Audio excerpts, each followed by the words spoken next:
Le agradezco que me acompañe esta tarde Alejandro Ope, analista especializado en temas de seguridad, exoficial de inteligencia del entonces Centro de Investigación y Seguridad Nacional, el CISEN. A ver, Alejandro, dos cosas con las que quiero comenzar contigo. Cuando dicen que la percepción percepción es todo, es importante lo que percibimos. Te llevo la semana pasada. La imagen de este encuentro entre funcionarios de Estados Unidos y de México allá en Washington. Llega el anuncio de la DEA y del Departamento de Justicia en esto que es la descripción de infiltrarse en los niveles más altos del cártel de Sinaloa, del tema de los chapitos, todo bien, y luego llega la voz del presidente López Obrador hablando de injerencia, hablando de espionaje. Preguntarte primero lo que representa la declaración del presidente y después pasamos al tema de la información de la Sedena y de la Secretaría de Marina. Pues mira, Gabriela, yo creo que digamos, es medio ingenuo suponer que se puede detener las actividades las actividades encubiertas de la DEA desde México, desde las instituciones mexicanas, salvo que hubiera una ruptura completa, y eso pues, ya significaría escalar un conflicto, pues se ve difícil. O sea, mucha de la información que parece haber alimentado esta acusación en contra de varios integrantes del cártel de Sinaloa, pues se construyó con testigos protegidos, se construyó con intervenciones telefónicas que pudieron haber sido realizadas desde Estados Unidos.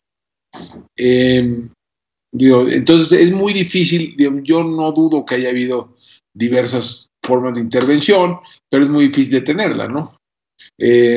Entonces, más bien la pregunta es si esa información le sirve al gobierno de México en sus propias actividades, ¿no? Y cómo puede colaborar con Estados Unidos en esta tarea, ¿no?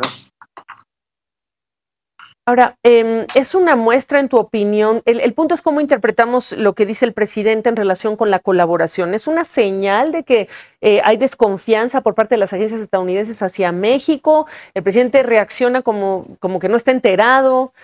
No sé. Digo, no es novedad que la DEA actúe de manera unilateral. Ese ha sido su modus operandi desde hace décadas, ¿no? El caso de García Luna no le avisaron a nadie, ¿no? Hasta que fue detenido. El caso de Cienfuegos no le avisaron a nadie hasta que fue detenido.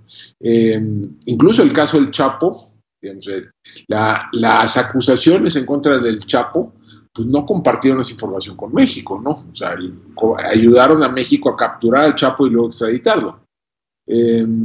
Pero no... Pero entonces, Alejandro, perdóname, a la vez es mensaje desde el otro lado de que México no tiene las facultades para luchar contra el narcotráfico y el crimen organizado, mirando desde el otro lado la situación. Pues es un acto de realismo, ¿no? No, en ausencia de la cooperación estadounidense, las capacidades de las dependencias mexicanas para contener y eventualmente reducir el tamaño de estas organizaciones criminales, pues sí se vería muy limitada, ¿no? Ahora, habla de espionaje. Espionaje es un término delicado, cuando también en la misma conferencia se habla de incautación importante de fentanilo. ¿Cómo hace sentido de ello? Pues digo, lo que pasa es que para el presidente espionaje es intervención telefónica, ¿no? Parece haber sucedido en este caso, ¿no? Entonces a eso se refiere. ¿Fue legal o no fue legal? Digo, en términos de la legislación estadounidense, sí, pues yo creo que apelaron a la FISA, ¿no? Que es esta legislación que permite las intervenciones telefónicas en el extranjero. Entonces, pues no es un acto ilegal desde la perspectiva estadounidense. Desde la perspectiva mexicana, pues digo, sí es problemático, ¿no? Que una agencia extranjera esté interviniendo en teléfonos mexicanos sin algún tipo de autorización de las autoridades mexicanas, ¿no? Ciertamente sí es problemático. Ahora, yo insisto, suponiendo que sea un problema, ¿cómo lo resolvemos? ¿Cómo evitamos? Exacto. ¿Cómo colaboramos? Sí, y además, si quisiéramos detener estas formas de de intervención telefónica, de uso de informantes, de uso de testigos protegidos. ¿Cómo proponen resolverlo? O sea, ¿cómo se hace, cómo se detiene esas formas de actividad de la DEA y de otras agencias de inteligencia de Estados Unidos en México, ¿no? Digo, la simetría en las capacidades es gigante, ¿no? Entonces, y cuando dice el presidente, vamos a cuidar la información de la Secretaría de Marina y de la Secretaría de la Defensa Nacional, ahora vamos a cuidar. Alejandro. Pues digo, yo creo que estaría bien cuidarla porque ciertamente no la han cuidado muy bien, ¿no? Ahí tenemos Guacamaya, ¿no? O sea, si algo ha fracasado en la Secretaría de la Defensa Nacional en este sexenio es la ciberseguridad, ¿no? Pero categóricamente, ¿no? Entonces ya me parece bien que refuercen sus defensas, sus ciberdefensas, que pongan más barreras al acceso, ya sea de hackers o de agencias extranjeras, que hagan más labor de contrainteligencia. Todo eso me parece bien.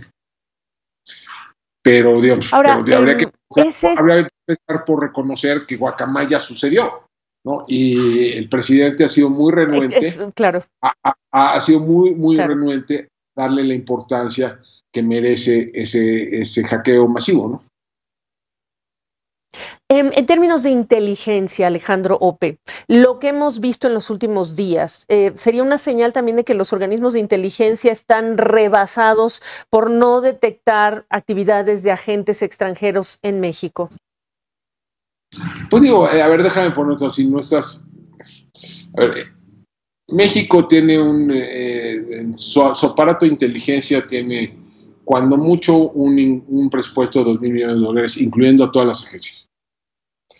En Estados Unidos estamos hablando de 70,000 millones. Pues, aún si dedicaras todo tu presupuesto a defenderte, a acciones defensivas, pues digo, estás en una pelea de David contra Goliat, ¿no? Entiendo. Como decías, asimétrico, al final del día decías asimétrico. Por último, ¿está en riesgo la cooperación entre las dependencias de ambos países, los gobiernos de ambos países, a la luz de cómo elevó el presidente con las palabras que ha utilizado esta mañana, la descripción de lo que ocurrió? Yo creo que no. Yo creo que se va a mantener, digamos, una buena parte de la cooperación está institucionalizada. Y no depende de vaivenes políticos. Otra sí pudiera verse más golpeada en el corto plazo, pero no, yo esperaría que no hubiera un impacto de largo plazo, ¿no? Si lo del Cienfuegos no destruyó la cooperación, esto menos. No, bueno, ya con ese punto vamos a cerrar esta conversación. Gracias por la perspectiva, como siempre, un gusto tenerte aquí, Alejandro. Muchísimas gracias, Gabriela. Muchísimas gracias al auditorio.